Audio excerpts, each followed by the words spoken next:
Hi, I'm Matt Bellis with Libertarian Christian Institute, and with me is podcaster and comedian Dave Smith. Dave, thanks for being here. Yeah, happy to join you. So you were just giving a speech, and you were part of a group roundtable here talking about freedom, liberty, basically the new Mises Caucus, and a lot about what individuals can be doing to really gain freedom in their everyday lives. You were really pointing out one big factor in that we really have truth on our side. And that's a big aspect that we don't really stand on very much.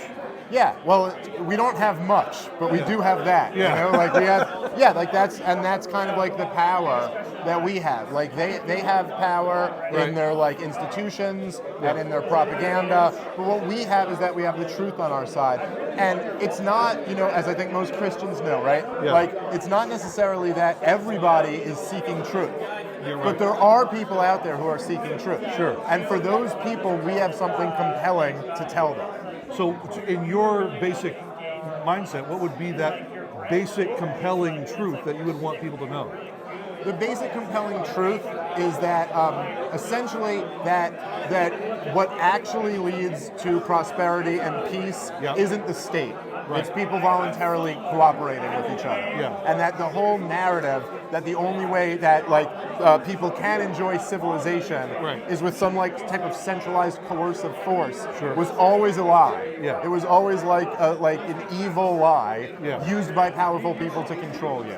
And so that's the essence of it. Now that manifests itself in many different ways. Sure. So you can think of any of these examples, like we have to fight this war for whatever BS reason, or we need a lockdown because of the virus. Right. But the core of the truth is always actually that human prosperity comes from liberty, not from tyranny. Yeah. You were actually giving the group here a little bit of a history of the last couple of decades of political power, and really what led us into a more restrictive government, lockdowns, losing cultural wars.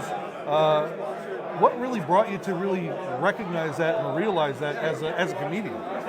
I don't know, man. I mean, just I'm fortunate enough that I listened to a lot of the right people and read a lot of the right books, and then lived through a lot of this stuff, and you can kind of just see it. It's like you can kind of see what's happening here. You know what I mean? Where it's like, oh, okay, so this is where we misstepped, this is where we went wrong. Now here's the result of it. So I try my best to kind of put these things together. I listen to very smart people, and I try to take the best from all of them. But I don't know. Well, I mean, as a comic, you don't pull yourself off as a ridiculous clown.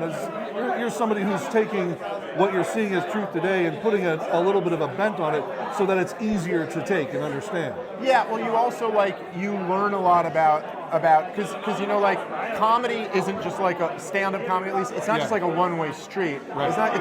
It's like you and the crowd. Right. Like you give something and then they give you feedback. You know what I mean? You find out what everyone thinks is funny, what really hits home, what people agree with. So it's an interesting position to kind of go around the country, almost like surveying where everyone in different areas is at with all this stuff. So it gives me a little bit of an insight into how, where the people are. Okay, then I have to ask you this, and then we'll be done. Cancel culture is always a big thing. Has that affected you in any way as a comedian? Are there certain topics that you just feel like you cannot touch, or are you just going all in and whatever happens may be? No, I mean I'm lucky enough that I've kind of built an audience who expects from me what I do, and so I just do what I do. I joke about what I think is funny. Right. My politics are what I think is right. Right. So I've thus far been I haven't been destroyed over it. Yeah, right. It's affected all of us. I mean, I can't get network gigs. That'll never happen. Okay. All right. But I also don't really want them. Yeah. So yes, it's affected me, but I'm fine with where things have developed. I'm absolutely happy to do my show on the internet and to have the fans I have. I'm very blessed to have the career I have, so I'm not complaining about it. You gave us a lot of information today. You even told us really touching stories about your family. Really appreciate your time here and all the input that you give us. So thank you so much. Well, thank you. I appreciate that very much. Thank you.